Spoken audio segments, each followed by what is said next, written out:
Hello again, guys. Welcome back to Big Brown and Hairy, the Euro 2020 regular episodes that we're doing throughout this football extravaganza tournament. What a few games it's been. What a tournament it's been up to now. We're now looking at the final games, I think, aren't we? Well, yeah, we're looking at the last four games, the last four games from yesterday. So that's Spain, Slovakia, Sweden, Poland, Germany, Hungary, and Portugal, France. It's nice that you've got it right in front of you. I mean, I knew off by heart. I should have written it down in front of me, shouldn't I? No, should have had some notes or something like that, shouldn't I? Well, Group E, we've got to talk about first. Yeah. I mean... yeah, let's get into it, by the way. Yeah, let's get into it. I'm not messing around. I didn't expect Spain to score 5. Let's not... Yeah, come on, let's not... It should have been 6 or 7. Slovakia were awful, but let's not dress up Spain to be more than what they are. I thought I don't think they played like they won 5-0. No. But as I said yesterday, Morata is a bag of shit. As soon as he comes on, Ferran Torres with his first touch scores. And then he cuts to Morata on the bench going like this. Ironically, in the place of Morata. Yeah, Morata's just like looking. Morata's probably sitting there thinking, what the bloody hell have I got to do? Missed 2 penalties in the tournament. tournament. Even buy a goal. He's shit. Tune into my rant yesterday, but yes. Yeah, I mean, I don't want to be too hard on him, but there seems to be something amiss there. He's awful. There seems to be something. Other than that, Slovakia just imploded. Yeah, defensively. I wasn't expecting that. Slovakia played excellent in the first game. I think what it is, the games have come thick and fast, and when you're playing the same team repeatedly, especially the smaller teams, energy levels are going to be depleted. Yeah. And Spain play in such a way that you're chasing the ball the majority of the time. The heat in Seville. And the heat in Seville. Doesn't help. You want the ball when it's hot, because you're doing less running. Yeah. And that's what it was. And then stupid Dubravka mistakes. You're gifted. As soon as they get one goal, you knew it was going to open up. He had an awful game, didn't he? And I actually rate him as a keeper. Dubravka's a good goalkeeper. I rate him as a keeper. As the commentator was saying, they were. I think it was on ITV, wasn't it, with Clive Tildesley, who said. Dubravka was one of the main reasons that Newcastle actually stayed up when he got put in. So he's a good goalkeeper. And every goalkeeper is allowed a bit of a bit of a clanger. In the last game, that's just atrocious. A bit of a clanger, but you don't want it in that. But you're still not rating Spain. See, initially before the tournament started, I did, but now having watched them, I just get the impression that. They're great at keeping the ball, absolutely fantastic, world beaters at keeping the ball and passing it around and sort of making your opponent tire them out but then without an end product, if you haven't got people up front who can stick it in the net for you, what good is all that? I agree. It was funny actually because. One of Spain's goals, that scrappy one that ended up being an own goal by the defender who used his right foot instead of his left foot to try and clear it. I think was it that goal that Ali McCoy said, believe it or not, Morata's movement, he's doing that to try and get on the end of something. Believe it or not. I mean, even he's picked up on it, and he's trying to sort of. I guess he's trying to sort of explain things away, and he's trying to sort of mitigate how badly Morata is. But I found it weirdly strange. If Morata was English and performed like that, what would happen? Oh, he'd get absolutely slaughtered. The Spanish fans cheered him off. I don't get it. Is everyone blind? He's the most overrated player I've ever seen. He should have had at least 3 goals in this tournament. Yeah. 3 sitters, 2 penalties, and a one-on-one with the goalkeeper that I can remember. I'm sure there's more chances. But at least 3 goals he should have in this tournament. Yeah. Atrocious. But anyway, enough about Spain. They're through. Sweden also through, and Poland are out. That was a shocker. that I wasn't expecting. What a game, though. Yeah. That was Lewandowski did his best to drag that. Yeah. I don't know how. Yeah. But he did his best. And that second goal by Lewandowski was wonderful. Even the first goal, to react to Sweden's second to go 2-0 up, and then to fight back, and then for the Swedish to score in the last minute. Yeah. I mean, Lewandowski's performance and scoring, it was very sort of Ronaldo-esque, trying to drag out a performance. But his character I've never seen from him. Oh, he's a fighter. But for international level, I know he's a fighter, but international level, that was impressive. Yeah. But close but no cigar. I wasn't expecting. Where's Sweden getting goals from? I did not see goals in that team, but there is. Yeah, Sweden have topped that group. Sweden have played well in all 3 games. Sort of measured. They played like a measured kind of game, haven't they? They've played compact and contained when they've needed to. Sweden are a better outfit. So compact, like a box of flat pack. IKEA furniture. IKEA furniture. Who would have thought it? But I just think Sweden are dark horses, really. I think so as well. I think so. They should have finished second or third in that group. I would never have picked them to win even that group. Fourth. Yeah, I would never have picked them to win that group. But they've played each opponent on their merits, haven't they? Yeah. So when they've needed to, they've played compact, they've played tight. When they've needed to attack, they've done it. They're dark horses. They adapt quickly, don't they? 100% agree with you. Now, on to the other group, the last group, Group F. Madness. Just utter madness. First of all, let's talk about Portugal-France, which I did say would end in a draw, and you said it wouldn't. But we don't need to mention that. The other score we don't need to mention. My prediction, because I did say I said 7-0 for the other one. I was on my edge of my seat. Hungary was so fucking close to pull off really close, the great escape and finish second. That would have been hilarious. Really they were really close. Germany would have been out. The tragedy of that group is that you've got a team as good as Hungary are now out, who really don't deserve to be out. Hungary were great, and do you know what? I think they would have caused England issues if we played them. Yeah, I think so as well. Out of the two, I know this is a massively stupid statement, and I've been wrong in predictions. I would rather play a team that tries to attack so there's holes than Hungary. Yeah. They caused Germany issues. Yes. Yeah, they did. They did.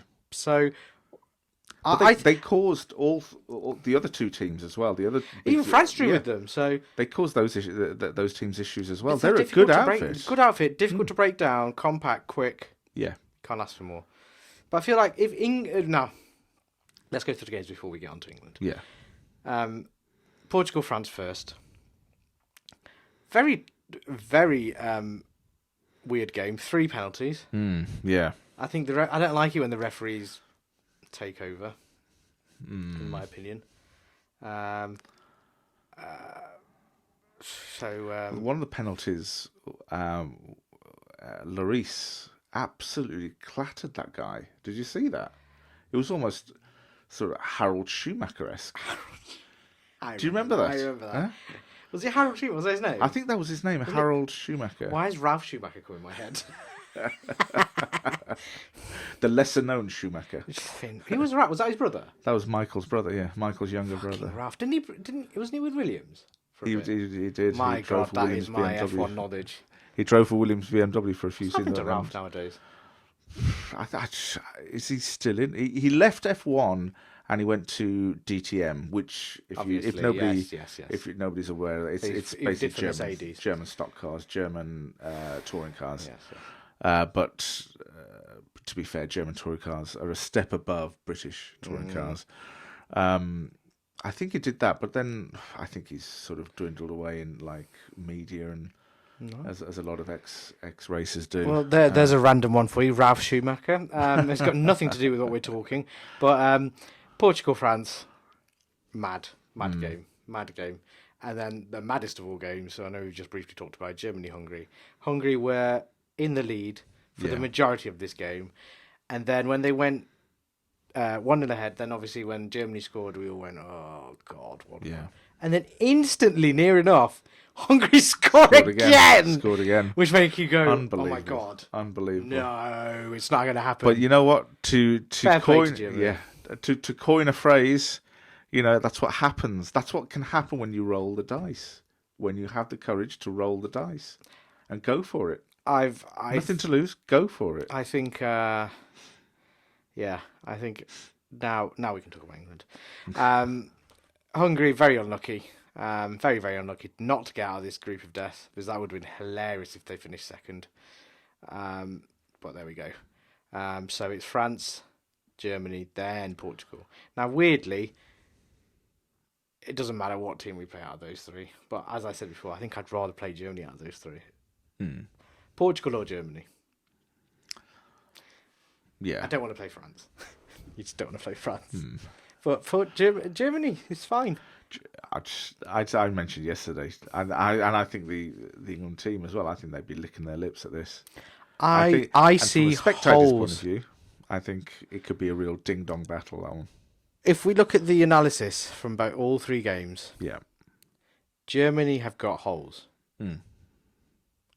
England have got a great defence, albeit not properly tested by a top 10 nation. So that's the real test. Second question is, those holes with England's attacking prowess, come on. It's dying for pace. Pace and ingenuity from Grealish. Now, we're playing Germany, and I've said this in previous episodes. It's crying out for Sancho and Bellingham for scare factor. The Germans are scared of those two. Why? I mean, I could understand why, but can you elaborate? Elaborate on that? Why? Why? So the German press, they are perplexed why Sancho and Bellingham aren't playing more, because they are world-class players in their eyes, and obviously they're Borussia players. They've got Dortmund players in the German squad, and the Munich players. Yeah. And there's a scare that they're known as two of the top young talent in Germany. Now, the Germans already know about them, so there is a bit of a respect factor there. Yeah. Otherwise, the Germans are usually quite confident. But for once, we've got English players that play in foreign leagues, which we haven't had in a long time, except Owen Hargreaves. But we haven't had that type of thing before. So why not play those players? Yeah. And let them focus on those players they know, and play a young Saka on the other side, or whatever, or whoever, who's a bit more fearless. And you use this word all the time, fearless. It's true. Grealish and Saka came in and were a breath of fresh air in that team. So why not? And Saka really took his opportunity. But Southgate's not going to play Sancho. He's got an issue. He might play Bellingham. Do you think the German team would be if the team sheet came out, England's team sheet came out pre-game before the game starts, and it said no Sancho, no Bellingham? How do you think the German team would react? Do you think? I think they'd be happy. Right. But another benefit for England, usually in tournaments of the past, England's starting 11, near enough, barring one or two, has been predictable throughout every tournament. Yeah. This tournament is the first tournament you don't know what's happening in that, except Kane. Every other midfield position, And it appears Sterling those as well. three behind Kane, Yeah. are unpredictable, and the wing backs, Yeah. and the formation, And possibly the goalkeeper as well. So England, in that way, are difficult to prepare for. Like, I'm trying to think from a German point of view. Yeah. I think the Germans will be more scared of England than England are scared of Germany. The only thing that England is scared about Germany is history. Yeah. But let's take all that aside. Putting all the players on paper next to each other, next to the Germans, the England team are better. Yeah, I would say so as well. I would say so. The only thing that the Germans have is experience. Now, up front, they're a bit... I can't believe I'm saying this. They're a bit toothless. Timo Werner I don't rate. But they have got Muller, Goretzka, who's a central... he's a bit more of a defensive midfielder, but he scored yesterday. Yeah. They know how to put the ball in the net. Yeah. Then they've got pace with Sane, which I think is a player that Walker is familiar with. He's played at Man City. So I think Walker plays. And I'm not sure who they play on the other side. I can find out, actually. Do you know who they play on the other side? On the left? Yes. Who, Germany or... Germany. I can't remember. I actually can't remember. That's really bad, isn't it? I can't remember. Well, it is shoddy. I mean, it is shoddy productions, but fuck me. I mean... That's what I'm saying. Right, so they play Havertz. Havertz is a player that plays up front with Muller. Rudiger, another player we know. Kimmich, Cruz, actually, they're quite good, aren't they? But older. Yeah. Hummels. But experienced. Slow. And against Mbappe, he looked. Yeah. So, what do you do? Saka, Sterling. Load up with pace, I think. You got Werner, Gnabry, I think is easily able to handle. Gundogan, player we're familiar with. Foden. So Foden has to play. So I don't think it's as scary as it used to be, that team. And against Hungary, they showed defensive frailties, which well, isn't a thing you associate with Germany. Yeah, and also, I mean, the commentators have been quite sort of clear on this, haven't they? They've said Germany is a team in transition. So if we're going to play Germany, now's the time. Now is the time. Now's the time to play them when they are in transition. But I hope it's not turned into a derby like what Scotland was. We've got to learn from that. Very much so. Very much so. I think he's got to go positive. If he's going to go defensive, then the three behind Kane have to be explosive and speedy, not players that dwindle on the ball like Mount and whoever. And Foden does. He does. He doesn't really penetrate, whereas Saka and Sterling do. I don't mind that. I think pace beats this German team. Hummels looks slow. He's 35 plus, right? Something like that, yeah. Hummels looks slow. I think all our pacey players beat him 1-on-1. Now, Germans, in these previous games against the big teams like France and Portugal, they left a lot of 1-on-1s. Very un-German-like. Usually a double up, don't you, on the special player or the defence? Yeah. Now, Hummels is going to try and be tight on Kane. That's their best defender. So then there's pace around, Kane. Yeah. But that central core of 4 players or 5 players, there's not pace there. No. So Grealish has to play, in my opinion. Very much so. Very Quick much feet. So. Yeah. And I think it's an opportunity, really a big opportunity for England. You're right. I'm trying to look at the positives. But if we're going to play in this boring way, we've got the technical players, so he's got to play the right players. Saka has to play for me because he's unknown to them. Yeah, very much so. Very much so. I think so as well. He's taken his opportunity, hasn't he? He took his opportunity in the Czech Republic game. He deserves another shot. Exactly. He deserves another go at it. I think that might be another reason Saka plays as well, because Sancho and Bellingham are known quantities, so it could be. So you think he's going to go the other opposite way? He could do. I'm just trying to think. He was smart. He played Saka against a Slavia Prague defender. Yeah, who would run rings around. That's actually smart. Yeah. So it's a real test. It's either going to be a really boring game where both teams cancel each other out because they're too tentative on the ball. Yeah. Or England exploit the counter-attack, which Germany are susceptible for. Hungary fucking did it. Hungary. Yeah. England have got one of the best counter-attacks. Yeah. We've always been good at counter-attack. It's always been ball retention that's been our issue. Yes. But now we've got ball retention and defence in order, we've still got our counter-attack. Yeah.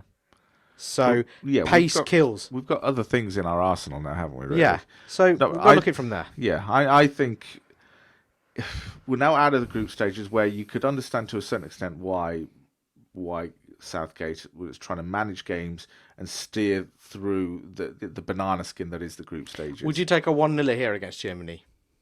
I would take I'd take anything. Take anything. Any win. Any win doesn't matter. Any win, it doesn't matter. But what I really want to see is him finally sort of letting the England team that we know that they can be, unleashing them. Excuse my phone. Yes. No, I agree with you. Hopefully we have maybe a little bit more attack than we did the last game, but there will be holes there for us to exploit. Yeah. There's a difference. I think the time has come for England to make a statement in this, just quickly before we finish, I just think if this is a win for England, imagine the confidence after this. You can beat anybody. Yeah. You're on a roll then, aren't you? On a roll. You're on a roll. You've got the wind in your sails. You're on a roll. I'm in a positive mood. Yeah, me too. Because points have been taken off Germany. Yeah. So it's there. But then the potential next game, of course, is either Wales or Denmark. Which could be mental. Either game is mental. Yeah. In Rome, that would be as well. No, it wouldn't. It'll be in Wembley. Would it? No. Yeah. All games are in Wembley for England. No. From now, yes. I'd bet you £1 million. I'd look that up if I bet you £1 million. I would have checked. Are you sure? Yes. It's like a home tournament for them. I'm sure I saw. Double check. I'm sure I saw. And BBC have got this game, by the way, if anyone's interested. But anyway, should we end this segment and have this argument later? Yeah. Thank you very much for listening. We will be back in a couple of days when the games commence, probably on Friday or Saturday morning. Saturday's when the games start, which will be Wales versus Denmark, which is going to be a barn burner. Denmark for me. Yeah, I think so. Unless Bale masterclass, we don't know.